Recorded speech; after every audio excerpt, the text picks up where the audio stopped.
अस्सलाम वालेकुम नाज़रीन, मैं हूं मंसूर अली खान। प्रोग्राम में आपको खुश आमदीद कहेंगे। नाज़रीन, क्रिकेट जैसी जेंटलमैन गेम जिसे कभी दो कौमों के दरमियान मुस्कुराहटों का सफीर समझा जाता था, आज दुश्मनी के ड्रोन उड़ाती नजर आती है। अब क्रिकेट के मैदान में सिर्फ गेंद और बल्ला नहीं टकराते, बल्कि अना, तारीख, सियासत और तासुब भी एक दूसरे से गुत्थम गुत्ता होते हैं। कहा जाता है कि पाकिस्तान और भारत के दरमियान क्रिकेट मैच अब खेल नहीं रहा, यह जज्बात की जंग और बयानियों की कशमकश बन चुका है। बरतानवी मुसन्निफ जॉर्ज ओवेल का यह कौल है कि खेल जंग की तरह होते हैं, बस इसमें गोलियां नहीं चलती। पाकिस्तान और भारत के क्रिकेट मैचों पर यह बात सादिक आती है। नाज़रीन, पाकिस्तान भारत क्रिकेट मैचेस महज खेल नहीं, बल्कि नफसियाती, जज्बाती वाबस्तगी के साथ साथ सियासत से भरपूर एक मैदान जंग बन चुके हैं, जहां खिलाड़ियों की कारकर्दगी से ज्यादा सियासी नारों और प्रोपेगेंडे की गूंज सुनाई देती है। इंटरनेशनल क्रिकेट मैचेस जो कभी खेल की रूह और शाइस्तगी का मजहर होते थे, अब सियासी दुश्मनी और एक दूसरे पर सबकत ले जाने की दौड़ में तब्दील हो चुके हैं। भारतीय क्रिकेट टीम की जानिब से बारहा खेल के मैदान को सियासी अखाड़े में बदलने की कोशिश ने इस खेल को मजीद जहरीला कर दिया है, जिसकी ताज़ा मिसाल मई 2025 के वाकयात हैं, जब पाकिस्तान की जानिब से भारत के 6 तैयारों के गिराए जाने के जवाब में भारतीय क्रिकेट टीम खेल में सियासत को घसीट लाई। अगरचा भारत ने इस मैच में पाकिस्तान को 7 विकेटों से शिकस्त दी, लेकिन इस जीत की चमक सियासी हथकंडों ने मांद कर दी। नाज़रीन, गुज़िश्ता रोज दुबई क्रिकेट स्टेडियम में पेश आने वाला वाकया कोई नया वाकया नहीं है। 1999 में आरएसएस की जानिब से फिरोज शाह कोटला स्टेडियम की पिच उखाड़ने का मामला हो, या फिर 27 फरवरी 2019 को जब पाकिस्तान ने भारतीय पायलट अभिनंदन के तैयारे को गिराया, तब भी भारतीय क्रिकेट टीम खेल में सियासत को घसीट लाई। 6 साल कबल ऑपरेशन स्विफ्ट रिटॉर्ट के फौरन बाद भारतीय क्रिकेट टीम ने ऑस्ट्रेलिया के खिलाफ मैच में फौजी कैप्स पहनकर अपनी शिकस्त खोरदा ज़हनियत का मुजाहिरा किया। इस मैच में ऑस्ट्रेलिया ने भारत को बुरी तरह जेर किया, लेकिन भारत का यह सियासी स्टंट खेल की रूह पर एक वाज़ेह धब्बा था। अब एक बार फिर गुज़िश्ता रोज भारतीय टीम ने क्रिकेट को सियासत की नजर करके स्पोर्ट्समैनशिप की धज्जियां उड़ा दी। नाज़रीन, पाक भारत बाहमी क्रिकेट सीरीज जो आखिरी बार 2012-13 में खेली गई थी, अब सिर्फ एशियन क्रिकेट काउंसिल या इंटरनेशनल क्रिकेट काउंसिल के टूर्नामेंट्स तक महदूद होकर रह गई है। लेकिन सियासी तनाव और हाइब्रिड मॉडल के बढ़ते रुझान ने इस मुकाबले की रूह को मांद कर दिया है। सवाल यह नहीं कि पाक भारत मैच में कौन जीता और कौन हारा, असल सवाल यह है कि क्रिकेट हार गई, खेल की रूह, गैर जानिबदारी और स्पोर्ट्समैनशिप हार गई।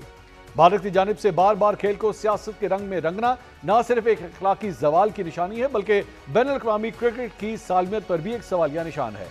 आज पाकिस्तान क्रिकेट बोर्ड ने आईसीसी से मैच रेफरी को एशिया कप से हटाने का मुतालबा कर दिया। अगर आईसीसी मैच रेफरी को नहीं हटाता तो उस सूरत में पीसीबी ने एशिया कप का बॉयकॉट करने का ऐलान कर दिया है। क्या पाकिस्तान क्रिकेट बोर्ड का यह फैसला दुरुस्त है? क्या टॉस के वक्त मैच रेफरी की जानिब से कप्तानों से हाथ ना मिलाने की हिदायत आईसीसी कवायद और जवाबत के मुताबिक थी? क्या ऑपरेशन सिंदूर की शिकस्त के जख्म भारतीय क्रिकेट टीम की जीत से भर जाएंगे? इस मौजूदा सूरत के ऊपर बात करेंगे। दो सीनियर स्पोर्ट्स तजियाकार इस वक्त हमारे साथ मौजूद हैं। हमें ज्वाइन कर रहे हैं डॉक्टर नुमान नियाज साहब और मिर्जा इकबाल बेग साहब हमें ज्वाइन कर रहे हैं। दोनों मेहमानों का बहुत बहुत शुक्रिया। डॉक्टर साहब, सबसे पहले आपसे आगाज करना चाहूंगा। अनप्रेसिडेंटेड है, मैंने खुद भी स्पोर्ट्स रिपोर्टिंग की है, बड़ा पुराना कवरेज की है। आई कांट रिमेंबर कि कभी इस तरह क्रिकेट टीम्स ये हरकतें करें कि जनाब दूसरी टीम के साथ हमने हाथ नहीं मिलाना। आप क्रिकेट की हिस्ट्री आप दोनों ही बहुत अच्छी तरह जानते हैं, कभी आपको याद आता है इस तरह का कभी कोई वाकया?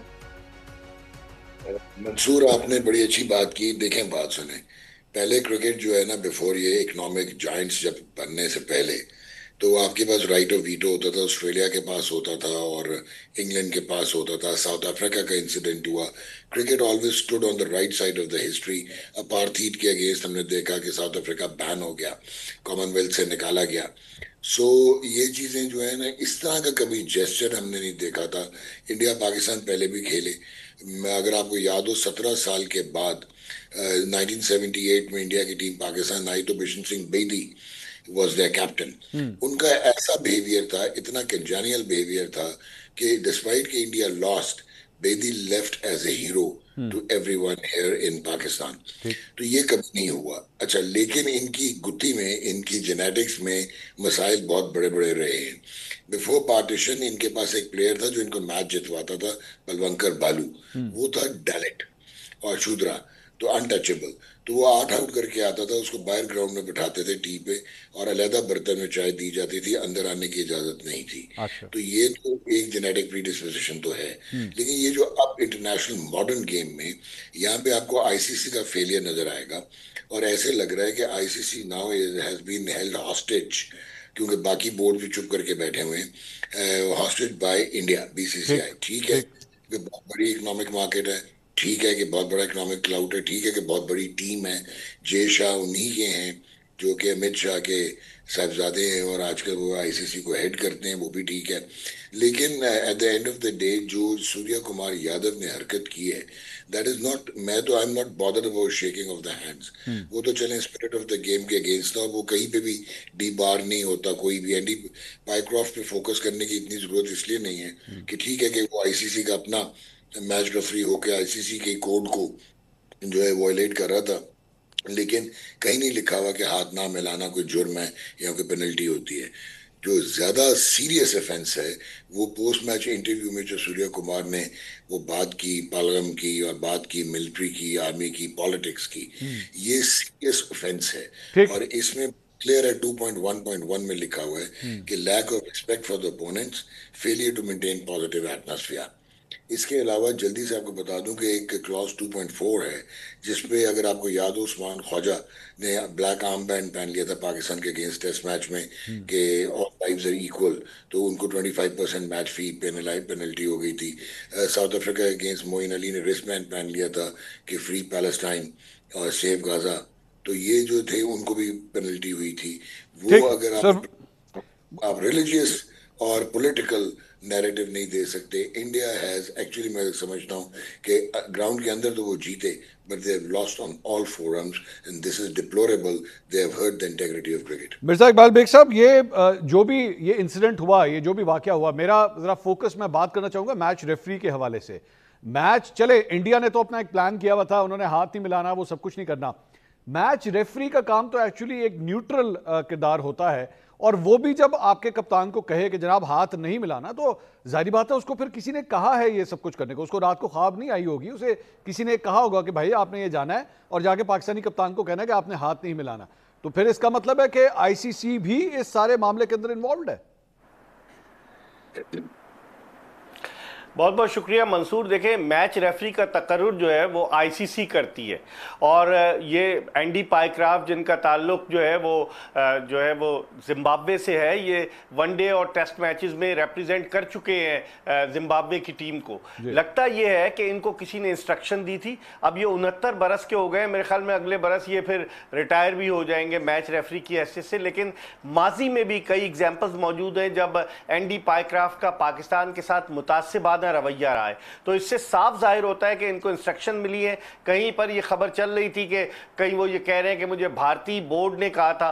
वो कौन होता है उन्हें कहने वाला? वो तो आईसीसी के मैच रेफरी हैं, और उन्होंने क्रिकेट के खेल के हवाले से जो उनका काम है कि एक अच्छी स्पिरिट में हो, तो उन्होंने कैसे पाकिस्तानी कप्तान को कह दिया कि जनाब आप जो है वो हाथ नहीं मिलाएंगे। मैं समझता हूं इसमें मैच रेफरी का किरदार जो है वो बड़ा भयानक है। यही वजह है कि पाकिस्तान क्रिकेट बोर्ड ने मंसूर उनसे कहा है आईसीसी से कि इस मैच रेफरी को फौरन हटाया जाए। लेकिन शिकवा हम किससे कर रहे हैं? एसीसी के, एशियन क्रिकेट काउंसिल के सदर तो मोहसिन नकवी साहब हैं जो पाकिस्तान क्रिकेट बोर्ड के चेयरमैन हैं। तो क्या एशियन क्रिकेट काउंसिल या आईसीसी इस बात को मानेगी कि अब मैच रेफरी एंडी पाइक्राफ्ट को हटाया जाए? क्योंकि अब पाकिस्तान का अगला मैच परसों है यूएई से दुबई में, और फिर 21 तारीख को पाकिस्तान भारत के खिलाफ खेलेगा। तो मैच रेफरी के हवाले से तो बात निकली है, कुर्बानी का बकरा बना दिया आपने उस्मान वाला को, डायरेक्टर इंटरनेशनल क्रिकेट को। शायद लोगों की अटेंशन इस तरफ डाइवर्ट की जाए, और चूंकि पाकिस्तान की परफॉर्मेंस जो थी वो बड़ी मायूस रही, तो लोगों की अटेंशन इस तरफ भी चली गई है मैच। सर जरा ये उस्मान वाला अच्छा किया आपने मेंशन कर दिया, जरा इनके बारे में बात कर लेते हैं। सर इनके ऊपर इल्जाम ये है कि इन्होंने रिएक्ट नहीं किया मैच के, अभी मैच शुरू नहीं हुआ था, और जब हमारे कप्तान से हाथ नहीं मिलाया गया या ये इंस्ट्रक्शंस दी गई, तो उसी वक्त उनको कोई रोल अदा करना चाहिए था, उन्होंने नहीं किया। तो ये एक बड़ा संगीन इल्जाम है। एक अगर उन्होंने up to the mark perform नहीं किया तो फिर उनके अगेंस्ट एक्शन नहीं बनता क्या? बिल्कुल, उन्हें मुअत्तल किया गया है मंसूर जो है उस्मान वाला को। उनके पास जो है वो डिग्री जो है वो होटल मैनेजमेंट की डिग्री थी, उस पर भी बड़ा क्वेश्चन मार्क उठता रहा है। वो मुख्तलिफ हैसियतों में पाकिस्तान क्रिकेट बोर्ड में काम करते करते, तरक्की की मनाजिल तय करते करते इस वक्त डायरेक्टर इंटरनेशनल क्रिकेट के ओहदे पर पहुंचे। उन्होंने कभी क्रिकेट नहीं खेली। तो पाकिस्तान क्रिकेट बोर्ड का तो अलमिया यह है कि मंसूर के आप जो right man for the right job तो नहीं है ना। जो जिस तरीके से जो लोग अगर किसी की कोई सिफारिश है वो भर्ती हो जाते हैं तो पाकिस्तान क्रिकेट बोर्ड में हो जाते हैं। आप एग्जाम्पल ले लें जीएम डोमेस्टिक जुनेजिया की, उनका बॉलिंग एक्शन सस्पेक्ट था और वो बांग्लादेश के खिलाफ वनडे खेल गए। आजकल वो पाकिस्तान क्रिकेट चला रहे हैं, डोमेस्टिक क्रिकेट चला रहे हैं और उनके साथ अब्दुल्ला खुर्रम न्याजी हैं जो डायरेक्टर डोमेस्टिक है, वो डिप्टी कमिश्नर झंग होते थे।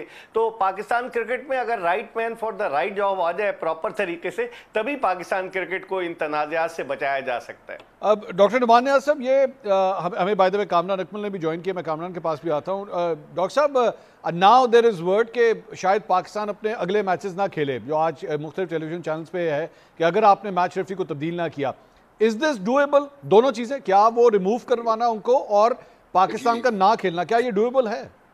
मंसूर, मैंने आपको पहले कहा था कि एंडी पाइक्रॉफ्ट पे अगर तो आप ये चार्ज लगाएंगे ना कि उन्होंने कहा कि हाथ नहीं मिलाना, तो ये तो उनको इम्यूनिटी है, इंडेमिनिटी है, उनको ये कोई भी आईसीसी का क्लॉज जो है वो उनको डिबार नहीं करता इस चीज़ से।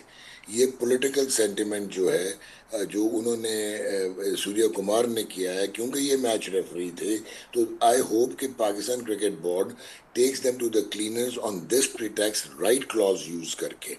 और आईसीसी की जो इस वक्त हेगेमोनिक इंडिया की प्रेजेंस है, अनलाइकली है कि वो कहीं एंडी पाइक्रॉफ्ट को हटाएं।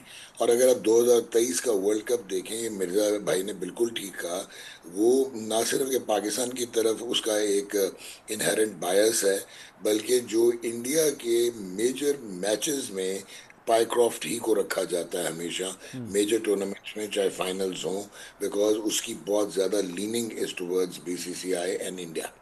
सो मुश्किल हो जाएगा। लेकिन आप अगर विड्रॉ करेंगे तो ठीक है, आप ऑन द राइट, आपको करना चाहिए, टिट फॉर टैट होना चाहिए, Pakistan cricket board should stand up in adversity. लेकिन इसके क्या आपने कोलैटरल डैमेजेस जो हैं वो आपने गेज कर लिए?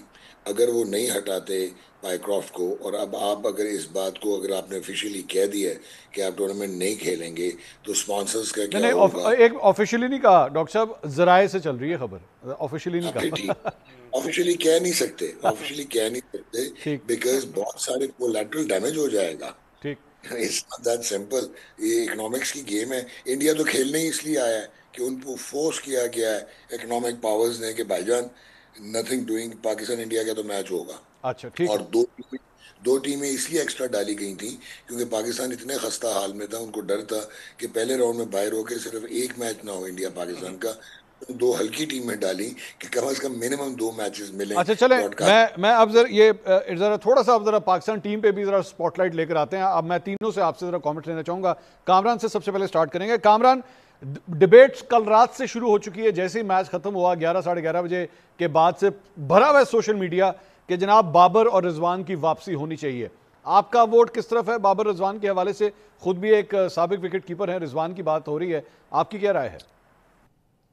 जी मंसूर भाई, सबसे पहले बात तो यह है कि एशिया कप अभी ऑन है, टीम जो अनाउंस होगी या हमने इनको बैक करना, जब एशिया कप खत्म हो जाएगा तो जरूर। जब ये टीम अनाउंस हुई थी उस वक्त ये डॉक्टर साहब को भी पता, इकबाल भाई को भी पता, मैंने उस वक्त कहा था ये एशिया कप ये ना समझ के आप टीम भेजें कि ये एक, आपको पता वॉर के बाद इंडिया के साथ मैच है, आप बेस्ट टीम अपनी अनाउंस करें। बाबर और रिजवान डेफिनेटली इस एशिया कप में आते थे, लेकिन नहीं रखा। अब एशिया कप के बाद ही डिबेट है कि लेते हैं या नहीं लेते। लेकिन मेरे ख्याल से जैसी परफॉर्मेंस है, जैसे लड़के खेल रहे हैं, परफॉर्मेंस बेस होनी चाहिए और ये सीनियर प्लेयर्स है, ऑटोमेटिकली ये चॉइस होनी चाहिए। कोई बड़ी टीम आती है, ऑफ कोर्स रिजवान और बाबर आएंगे, कोई बड़ा इवेंट आता है तो उनको जरूर लेना चाहिए। नहीं सर, वो तो लेना चाहिए, लेकिन फिर सवाल ये है कि आपकी सिलेक्शन ही सारी खराब थी। फिर जो आपकी सिलेक्शन खड़ी नहीं हो सकी, आपने स्कोर कार्ड अगर देखा हो, मैं बैठ के कैलकुलेशन कर रहा था, 127 में से 33 रन तो शाहीन शाह अफरीदी के हैं, आपकी बाकी पूरी टीम 100 भी स्कोर नहीं कर सकी। ये तो मंसूर भाई, ये तो सिलेक्टरों ने देखना। मैंने कहा था पिछली ये एशिया कप से पहले ना 4 सीरीज हुई है, न्यूजीलैंड से लेके लास्ट जो हम लोग वेस्ट इंडीज सीरीज खेले हैं।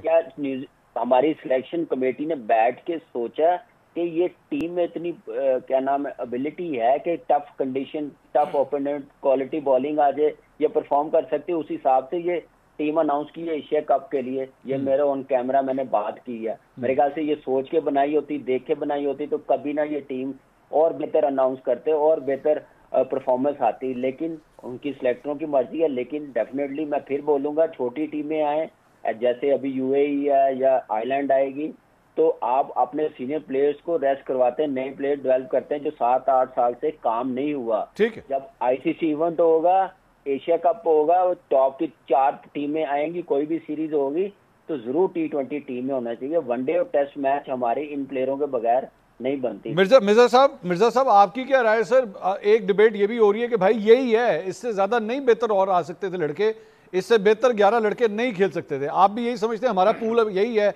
मीडियोकर किस्म की हमारी अब टीम है, इसी से गुजारा करना पड़ेगा।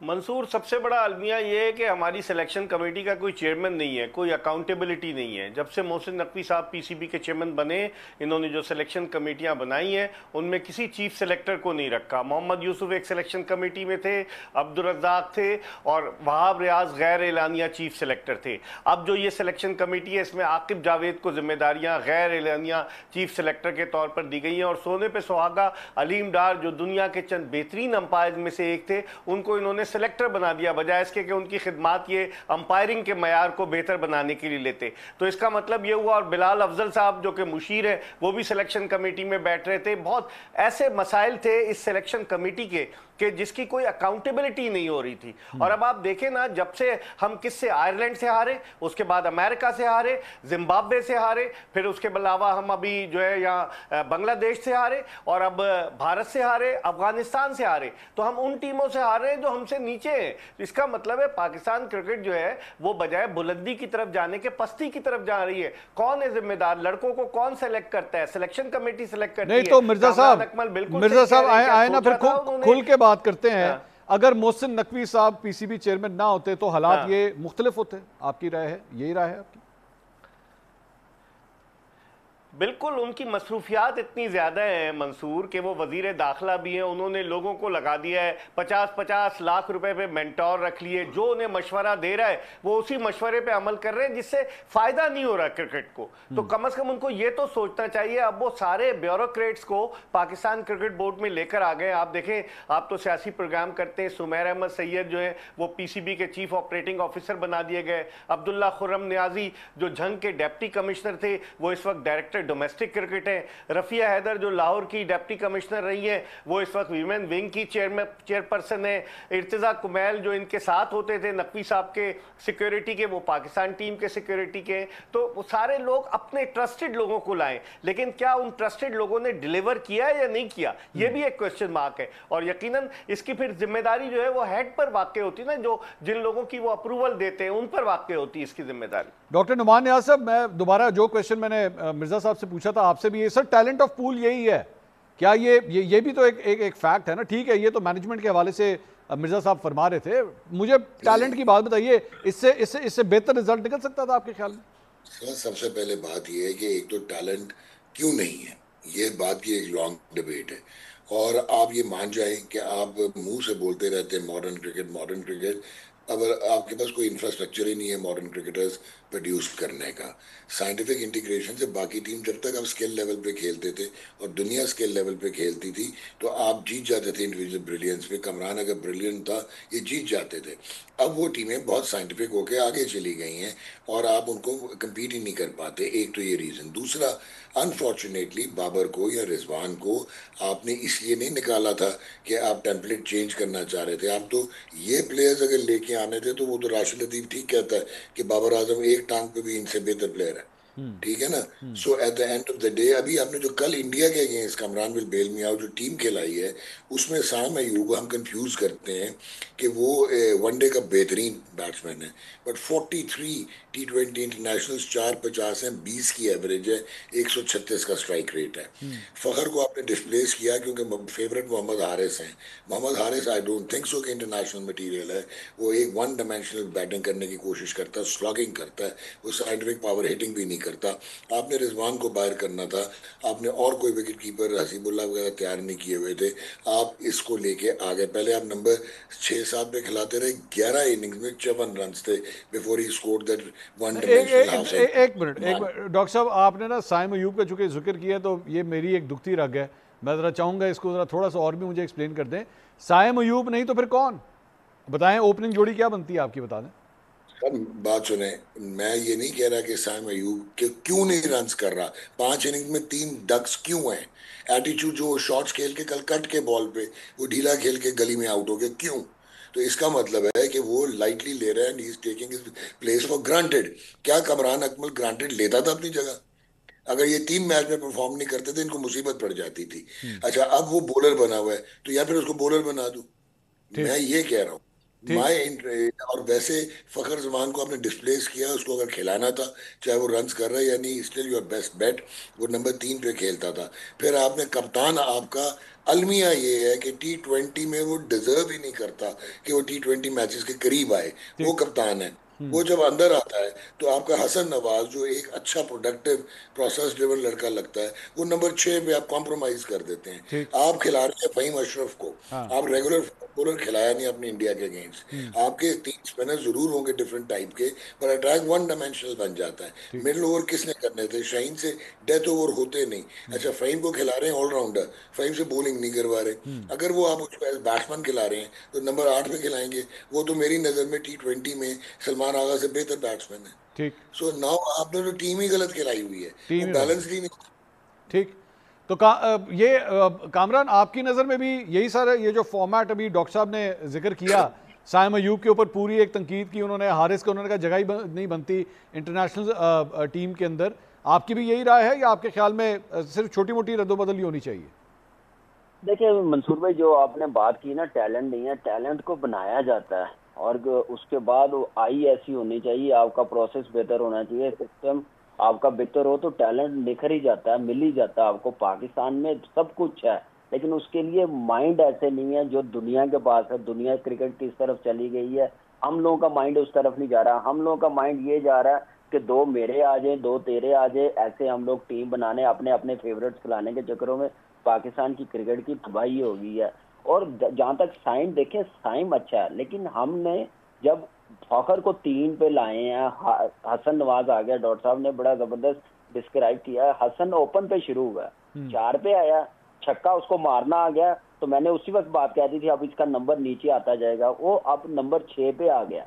अब यहाँ से अंदाजा लगा लें, आपने कहा कि बाबर और रजवान हमारी इस साल छोटी टीमें आ रही हैं, हम नए प्लेयर डेवलप करेंगे, जो पिछले 6-7 साल नहीं हुए थे डेवलप, छोटी टीमों के खिलाफ भी खिलाया जा रहा था।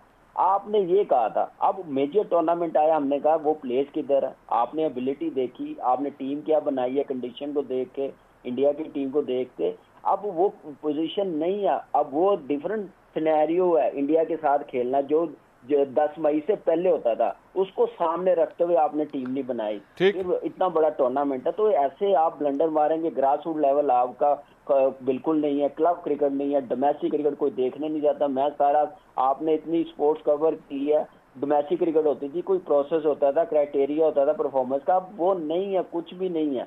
आपको प्लेयर्स बनाने मिर्जा साहब, सिस्टम उसी सूरत ही बनेंगे जब सिस्टम स्ट्रॉन्ग होगा। मिर्जा साहब, मैं आखिरी कमेंट जरा कप्तानी के हवाले से, सर आपका जो कप्तान है, जाहिर बात है वो एक उसके नर्व स्ट्रांग होने चाहिए। आप इंडिया के सामने खड़े में, बड़े बड़े हमने तुर्रम खान देखे, उनके हाथ पांव फूल जाते थे। कप्तानी के हवाले से आप सेटिस्फाइड हैं या आपके ख्याल में कप्तानी अप टू द मार्क नहीं थी?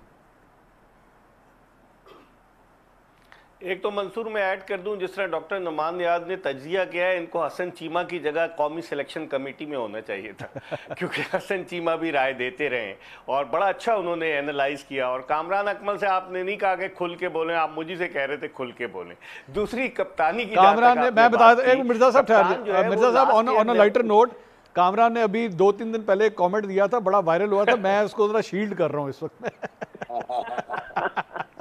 Go ahead, sir. अच्छा, कहीं ये ना हो कि इन पे भी पाबंदी लग जाए किसी चैनल पे आने पे, ये भी हो सकता है। जी सर, कप्तानी पे बात है। लेकिन जो आप कप्तानी की आप बात कर रहे थे, वो यही है कि लास्ट ईयर नवंबर में सलमान अली आगा ने अपना T20 कैरियर ऑस्ट्रेलिया में शुरू किया। कितना अरसा हुआ, 1 साल भी नहीं हुआ, आपने उनको कप्तान बना दिया।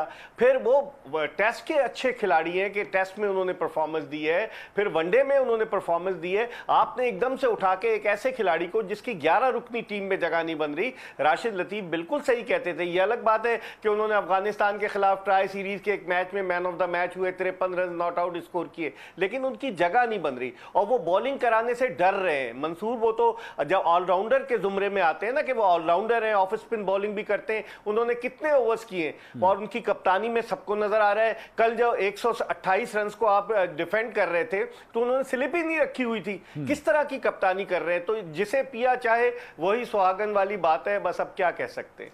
बहुत शुक्रिया मिर्जा इकबाल बेग साहब, डॉक्टर नुमान नियाज साहब और कामरान अकमल साहब हमारे साथ मौजूद थे। नाज़रीन, क्रिकेट के हवाले से अभी एशिया कप चल रहा है, अभी बहुत से मसाइल हैं। देखते हैं कि जो मैच रेफरी हैं उनको तब्दील किया जाता है, लेकिन पाकिस्तान के पास ऑप्शंस बहुत कम हैं। क्या पाकिस्तान एंड तक जाएगा? क्या एक्चुअली आईसीसी के सामने खड़ा होगा और कहेगा कि जब तक ये नहीं हटेंगे मैच नहीं होगा? क्योंकि अगले 48 घंटे के बाद पाकिस्तान को दोबारा मैदान में उतरना है और क्या वो मैच होगा या नहीं होगा, बहुत बड़ा सवालिया निशान है। सियासत के मैदान का भी रुख करेंगे एक छोटे से ब्रेक के बाद। हमारे साथ रहिए।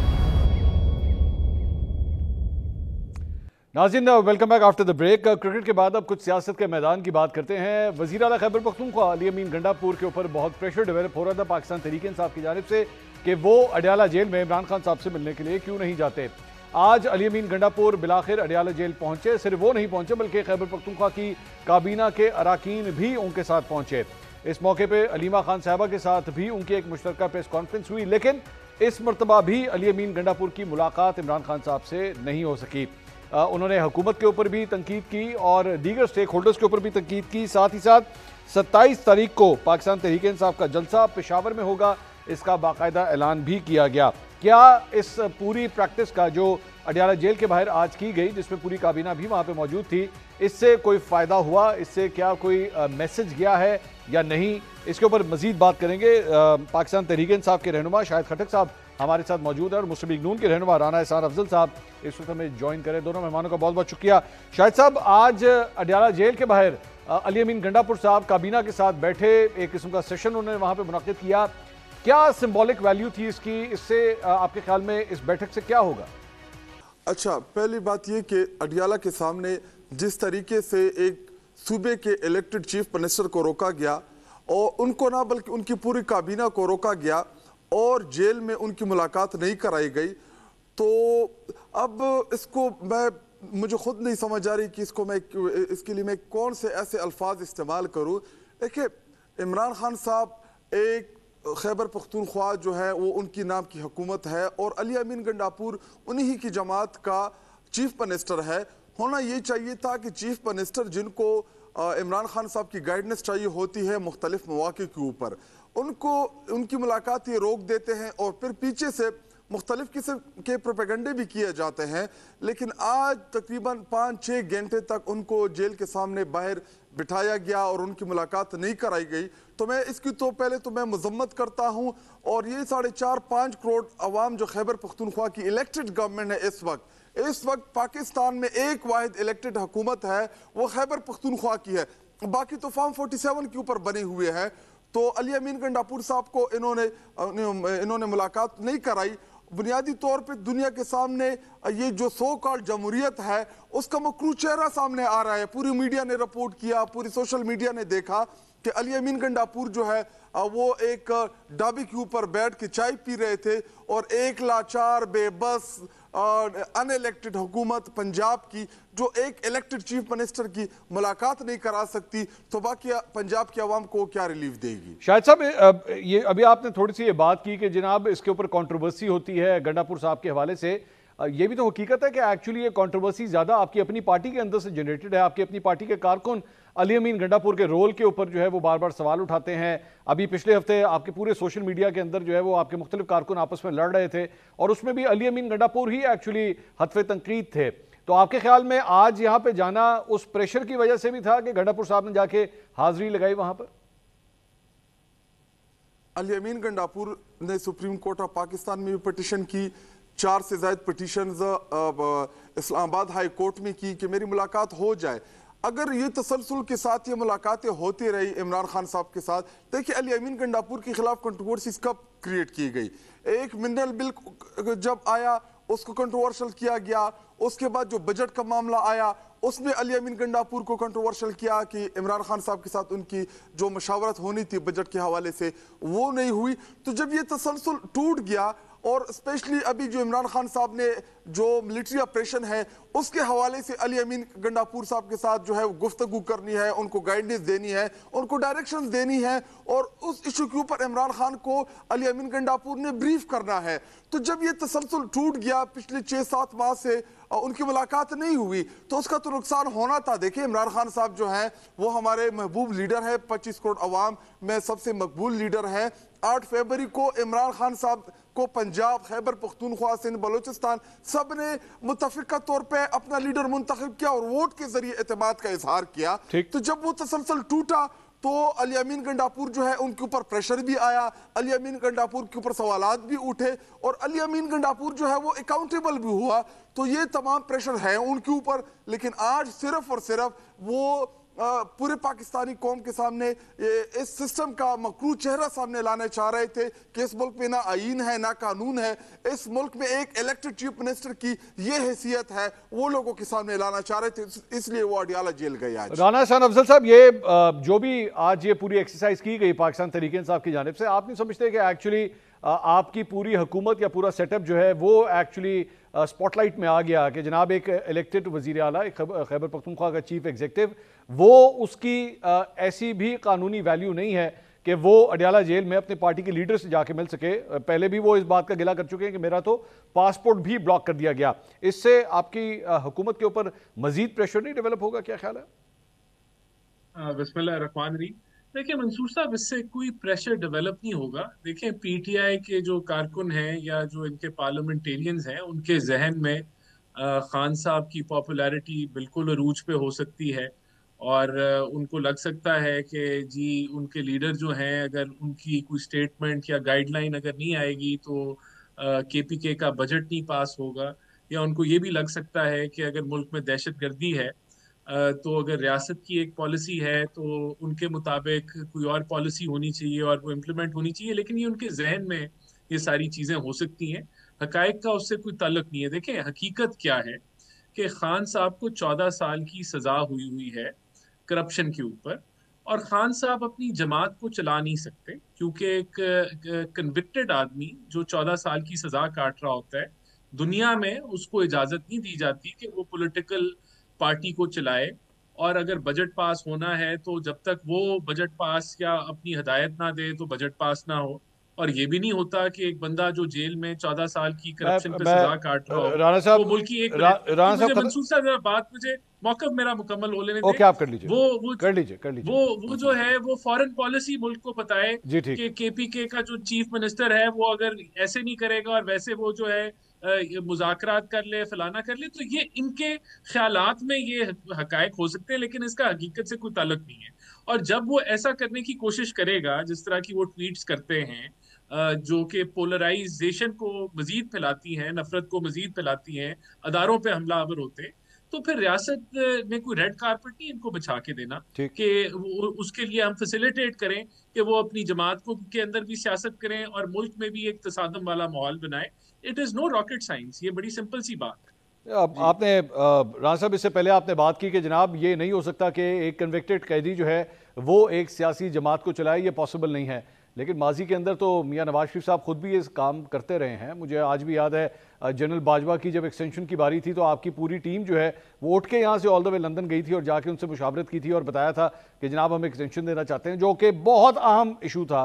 मेरे ख्याल में एक आर्मी चीफ को एक्सटेंशन दी जा रही थी, तो आपने तो उस वक्त पूरा का पूरा ग्रुप किया था वहां पे। मुझे उसका जवाब देने देना। जी बोलिए। देखिए मुझे इसका बड़ा सिंपल सा जवाब, इसका भी बड़ा सिंपल सा जवाब है मंसूर साहब कि उनको इजाजत लंदन जाने की उस वक्त की हुकूमत ने दी, और क्योंकि लंदन अब ये भी कोशिश कर रहे हैं ना जब मिलने की, लेकिन रियासत नहीं समझती कि ये होना चाहिए।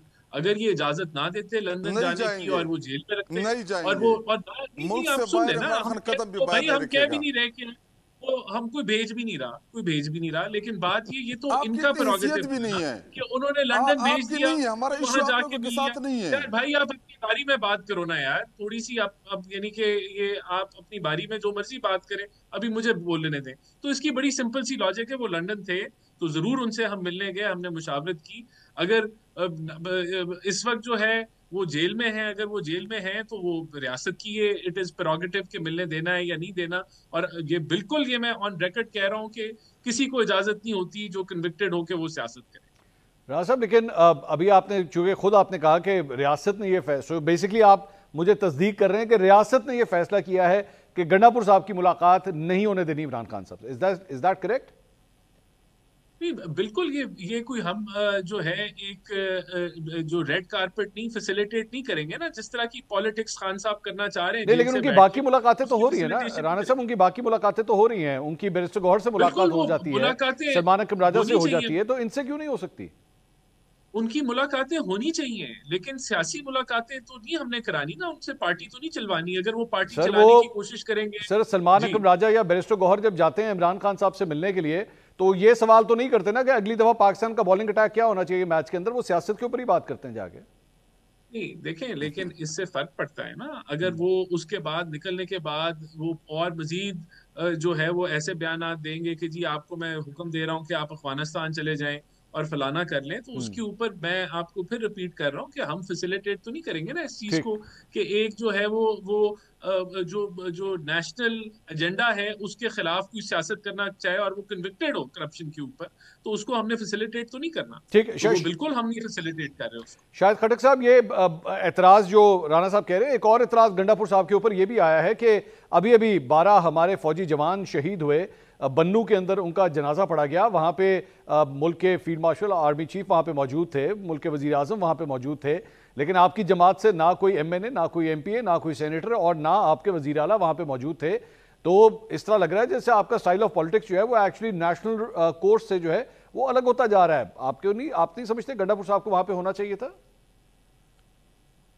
राणा साहब बार बार एक बात रिपीटिशन से कर रहे थे कि जी अफगानिस्तान नहीं जा सकते। अगर मरियम नवाज जापान जा सकती है या और जितने भी चीफ मिनिस्टर थे वो चाइना जा सकते हैं या हमारे जितने भी दोस्त ममालिक हैं वो जा सकते हैं। अफगानिस्तान हमारा पड़ोसी मुल्क है, अफगानिस्तान हमारा ब्रादर मुल्क है। अफगानिस्तान में अल्हम्दुलिल्लाह सारे मुसलमान रहते हैं, हमारे हम जुबान है, उनकी सकाफत हमारे साथ एक है। अफगानिस्तान के साथ हमारा बॉर्डर अटैच है। अफगानिस्तान हमारे लिए बड़ा ही इंपॉर्टेंट मुल्क है। जब अफगानिस्तान के साथ आपके ताल्लुकात बेहतर होते हैं तो आपकी अमन व अमान की सूरत हाल खैबर पख्तूनख्वा की बेहतर होती है। एक चीज मैं क्लियर कर दूं कि अफगानिस्तान इमरान खान साहब क्यों कह रहे हैं कि वहां पे जाएं, वो इसलिए कह रहे हैं कि आप उनके साथ बातचीत करें जो अफगान हुकूमत है कि जो वहां से उनकी सरजमीन हमारे पाकिस्तान के खिलाफ इस्तेमाल होती है या ऐसे एलिमेंट्स जो अफगानिस्तान में उनके लिए पनाहगाहें हैं, उन चीजों के ऊपर आप गुफ्तगू करें, उनसे आप इस बात का एतमाद लें कि आपकी सरजमीन हमारे सरजमीन के खिलाफ इस्तेमाल नहीं होगी। तो अभी अगर राना अफजाल जिनका हमारे खैबर पख्तूनख्वा की पॉलिटिक्स से कोई लेना देना नहीं है, ना उनको पता है, ना वो कभी गए हैं, उनको क्या पता है कि हमारे इस टाइम कबाली अजला में जो कुछ हो रहा है या कबाली अजला बिलखसूस खैबर पख्तूनख्वा जिसको एक नई जंग की तरफ धकेलने की ये कोशिश कर रहे हैं, क्या हम अपने सूबे को उस जंग में धकेल दे? कभी भी नहीं। इमरान खान साहब अपनी जात के लिए नहीं कह रहे कि आप मेरी जात के लिए अफगानिस्तान जाएं, तो ये बड़ा टेक्निकल पॉइंट है, ये बड़ा इंपॉर्टेंट पॉइंट है। शायद साहब एक जो इख्तिलाफ है, राणा साहब एक मिनट सर, शायद साहब एक बात का जो इख्तिलाफ है वो ये है कि आप लोग उन लोगों को दहशतगर्द नहीं समझते। आप लोग वो अफराद जो अफरा तफरी फैला रहे हैं उनको दहशतगर्द नहीं समझते। आप कहते हैं उनसे बातचीत करनी चाहिए, सुलह करनी चाहिए। रियासत का ये फैसला है कि नहीं, इनको एक एक करके चुन चुन के जो है इनको यहां से या निकाला जाए या मारा जाए, और ये दहशतगर्द हैं जिन्होंने पाकिस्तानी जवानों को टारगेट किया है। आप दोनों को बयानियों का फर्क है जिसकी वजह से ये डिफरेंस आ रहा है चीजों में।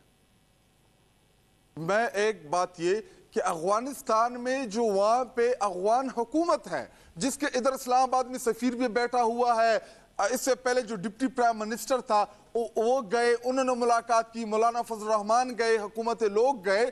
तो क्या अगर जब पूरी दुनिया ने इस हुकूमत को तस्लीम कर लिया, अफगानिस्तान की जो मौजूदा हुकूमत है, तो हम क्यों तस्लीम नहीं कर रहे? हमारे पड़ोसी है, हमारे जब उनके साथ अच्छे ताल्लुकात होते हैं तो आज अभी आप खुद कह रहे हैं कि हमारे साथ जवान शहीद हो गए। जब आपकी जंग नहीं होगी, जब आपकी वहां पे अमन होगा बॉर्डर के ऊपर, जब आप अफगानिस्तान की हुकूमत से ये एतमाद लेंगे या उनके साथ ये कमिटमेंट करेंगे कि जो लोग हमारे रियासत को रिक्वायर्ड है या जो अनासिर जो शायद साहब तहरीक तालिबान पाकिस्तान, शाहिद साहब, तहरीक तालिबान पाकिस्तान एक दहशतगर्द तंजीम है या आप उनसे हाँ। बातचीत करना चाहेंगे? क्लियर कट हाँ या ना?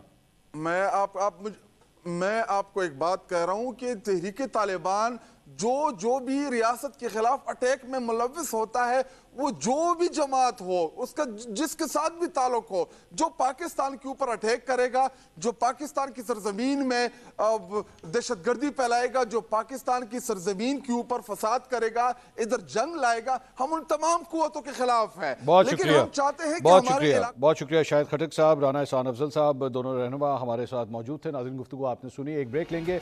ब्रेक के बाद मशरिक़ वुस्ता के हवाले से एक अहम आज एक कॉन्फ्रेंस मुनक्किद की जा रही है दोहा के अंदर। वज़ीर आज़म शहबाज शरीफ उसमें शिरकत कर रहे हैं। तफसील से उसके बारे में बात करेंगे एक ब्रेक के बाद। हमारे साथ रहिए। नाज़रीन, welcome back after the break. अब बात करेंगे कतर में होने वाले एक अहम इजलास की, जहां इजरायली जारहियत के खिलाफ तमाम मुस्लिम ममालिक के हुक्मरान इकट्ठे हुए हैं। आज इस इजलास में शिरकत करने के लिए वज़ीर आज़म शहबाज शरीफ भी कतर पहुंचे।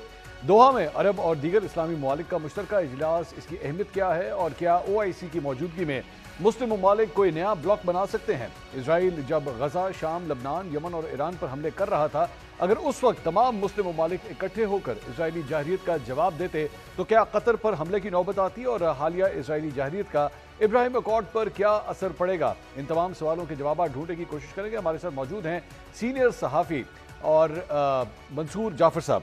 मंसूर साहब, बहुत शुक्रिया आपने हमें ज्वाइन किया। मंसूर साहब, ये कतर में जो मुस्लिम ममालिक का एक अहम इजलास हो रहा है, आपकी नज़र में तमाम मुस्लिम ममालिक इजराइल की इस जारहियत को रोकने में कामयाब हो सकते हैं?